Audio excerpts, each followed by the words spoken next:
Hello dear students, कैसे हो आप सभी। आई होप कि बहुत अच्छे होंगे। तो आज के इस वीडियो में हम वर्गमूल 7 को अपरिमेय संख्या सिद्ध करना सीखेंगे। ठीक है, तो चलिए शुरू करते हैं।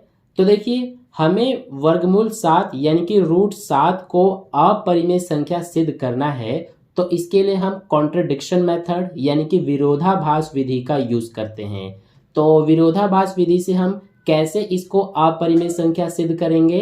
तो हमें रूट 7 को अपरिमेय संख्या सिद्ध करना है। तो इसके लिए सबसे पहले हम रूट 7 को एक परिमेय संख्या मान लेते हैं। ठीक है, तो इसीलिए अपने सॉल्यूशन में यहाँ पर सबसे पहले हम ये लिखेंगे कि माना रूट 7 एक परिमेय संख्या है। तो ये हमने मान लिया कि रूट 7 एक परिमेय संख्या है। अब अगर हमारा रूट 7 एक परिमेय संख्या है तो इसको हम a/b के रूप में लिख सकते हैं या फिर हम p/q के रूप में भी लिख सकते हैं। ठीक है, जहां पर ये जो हमारा a और b है ये हमारी सह अभाज्य पूर्णांक हैं, यानी कि सह अभाज्य पूर्णांक वे होते हैं जिनका उभयनिष्ठ गुणनखंड सिर्फ एक होता है, या फिर हम ऐसा भी कह सकते हैं कि जिनका HCF सिर्फ एक होता है, वही सह अभाज्य पूर्णांक होते हैं। तो इसीलिए ये a और b हमारी सह अभाज्य पूर्णांक हैं और ये b हमारा 0 के इक्वल नहीं है, क्योंकि परिमेय संख्या में नीचे यानी हर जो होता है वो 0 के इक्वल कभी नहीं होता। तो यहाँ पर हम ब्रैकेट में लिख देंगे कि a और b सह अभाज्य पूर्णांक हैं। तो इस तरह से हम ब्रैकेट में लिख देंगे और यहाँ पर ये भी लिखेंगे कि b is not equals to 0 है। ठीक है, अब इसके बाद देखिए ये जो b है इसको बराबर के इधर ले जाएंगे तो रूट 7 के साथ b का गुणा हो जाएगा। तो ये बन जाएगा रूट 7b और इधर हमारा सिर्फ a बचेगा। ठीक है, अब ये जो हमारा है इसमें बराबर के दोनों तरफ हम स्क्वायर कर देंगे यानी कि वर्ग कर देंगे। तो यहाँ पर सबसे पहले लिखेंगे कि दोनों तरफ वर्ग करने पर, तो देखिए रूट 7b में वर्ग करेंगे तो सबसे पहले रूट 7 का वर्ग करेंगे तो 7 हो जाएगा, क्योंकि रूट 7 का वर्ग करने पर ये वर्ग से वर्गमूल कट जाता है तो इसीलिए सिर्फ 7 बचेगा। फिर b का वर्ग करेंगे तो ये b का वर्ग हो जाएगा और इधर a का वर्ग करेंगे तो ये a वर्ग हो जाएगा। ठीक है, अब इसके बाद यहां से हम इस 7 को बराबर के इधर ले जाएंगे तो इधर सिर्फ b वर्ग बचेगा, ये a स्क्वायर और 7 इधर आके भाग हो जाएगा क्योंकि इधर गुणा में है। ठीक है, तो अब इसको ध्यान से देखिए, यहाँ पर a स्क्वायर बटे में 7 है, इसका मतलब ये है कि a स्क्वायर जो है ये इस 7 से भाग हो रहा है। ठीक है, तो हम इसीलिए यहाँ पर लिख देंगे कि a स्क्वायर 7 से भाग हो रहा है, यानी कि a स्क्वायर 7 से विभाज्य है।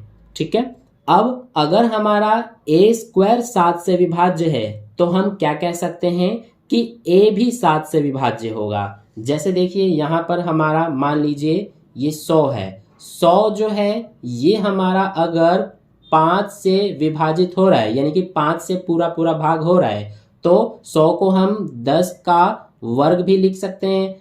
तो ये जो हमारा 10 का वर्ग लिखा है तो इसमें ये 10 भी हमारा इस 5 से भाग होगा। ठीक है, ऐसे यहाँ पर a स्क्वायर अगर 7 से भाग हो रहा है तो इसीलिए a भी हमारा 7 से भाग होगा। तो यहाँ पर हम लिखेंगे अतः a भी 7 से विभाज्य है। तो यहाँ तक आपको समझ में आ गया कि हमारा a भी 7 से विभाज्य है। अब अगर हमारा a 7 से विभाज्य है तो जब हम a का गुणनखंड करेंगे तो इसमें 7 तो हमारा आएगा ही आएगा, यानी कि a का जब हम गुणनखंड करेंगे तो 7 तो आएगा ही आएगा क्योंकि a हमारा 7 से भाग हो रहा है। और 7 के अलावा a के गुणनखंड में कोई और संख्या भी आएगी जिसे हम c मान लेते हैं। ठीक है, c हमारा ये एक पूर्णांक है, इसकी जगह पर कोई भी संख्या हो सकती है, 0 1 2 3 4 कोई भी। ठीक है, तो c हमारा एक पूर्णांक है इसीलिए ब्रैकेट में लिख देंगे c एक पूर्णांक है। ठीक है, अब ये a बराबर 7c जो आया है इसको हम क्या करेंगे, इसको समीकरण 1 मानकर इस समीकरण 1 में रख देंगे। ठीक है, तो यहाँ पर अब हम लिखेंगे कि a बराबर 7c समीकरण 1 में रखने पर, तो देखिए समीकरण 1 हमारा ये है, इसको सबसे पहले लिख लेते हैं 7b² बराबर a²। अब ये 7b² को उतारेंगे, ये a² है तो a का मान 7c है, इसीलिए a की जगह पे 7c लिखेंगे और ये स्क्वायर ये वाला।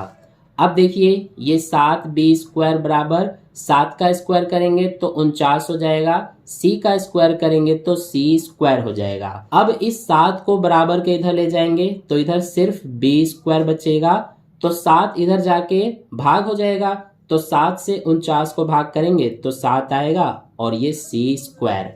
अब इसके बाद इस 7 को बराबर के इधर लाएंगे तो ये हो जाएगा b², 7 इधर आके भाग हो जाएगा क्योंकि इधर गुणा में है, अब इधर सिर्फ c² बचा।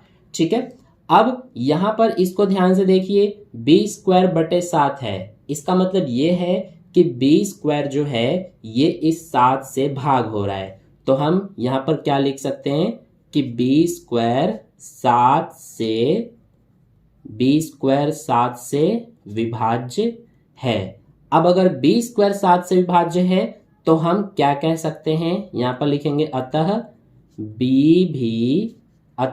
भी 7 से विभाज्य है। जैसे यहाँ पर a² 7 से विभाज्य है तो a भी 7 से विभाज्य है, ऐसे ही यहाँ पर भी अगर b² 7 से विभाज्य है तो b भी 7 से विभाज्य होगा।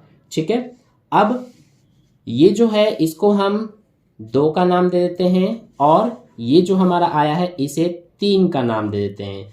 तो समीकरण 2 में देखिए a हमारा 7 से विभाज्य है और समीकरण 3 में b हमारा 7 से विभाज्य है, तो हम क्या कह सकते हैं कि a भी 7 से विभाज्य है और b भी 7 से विभाज्य है, इसका मतलब a और b का उभयनिष्ठ गुणनखंड 7 है। ठीक है, तो अगर a और b का उभयनिष्ठ गुणनखंड 7 है तो इसीलिए a और b हमारी सहअभाज्य पूर्णांक नहीं है। ठीक है, क्योंकि सहअभाज्य पूर्णांक वे होती हैं जिनका उभयनिष्ठ गुणनखंड सिर्फ 1 होता है, लेकिन यहाँ a और b का उभयनिष्ठ गुणनखंड 7 भी हमें दिखाई दे रहा है, तो इसीलिए a और b सहअभाज्य पूर्णांक नहीं है। लेकिन यहाँ पर हमने a और b जो है इसको सहअभाज्य पूर्णांक माना था। ठीक है, तो हमें पता चल गया कि a और b सहअभाज्य पूर्णांक नहीं है, तो अगर a और b सहअभाज्य पूर्णांक नहीं है तो इसके बराबर में ये जो √7 है ये भी हमारा परिमेय संख्या नहीं होगा।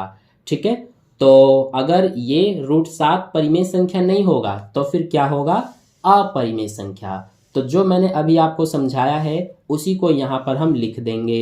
सबसे पहले यहाँ पर हम लिखेंगे कि समीकरण 2 व 3 से, यानी कि समीकरण 2 ये वाला और समीकरण 3 ये वाला, तो आगे का यहाँ पर हम लिख देते हैं।